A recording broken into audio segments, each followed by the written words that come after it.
TRONIC Plus. Instructions. Close and open in multi-user mode.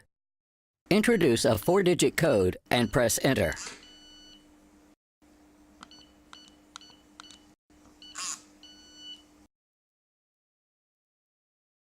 Close and open in single user mode. To open, introduce the user code and press Enter. After 2 seconds, the latch will automatically close. Door is closed by slam function. Change the user code.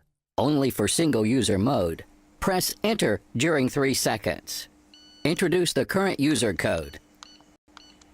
Press Enter, introduce the new user code, and press Enter again. Master inspection code. Introduce the master code and press Enter. During the first 30 seconds, the lock can be closed only by pressing Enter. In this case, the user code will not be erased. After the 30 seconds, the user code will automatically be erased. Change the master inspection code. Press Enter during 3 seconds. Introduce the current master inspection code.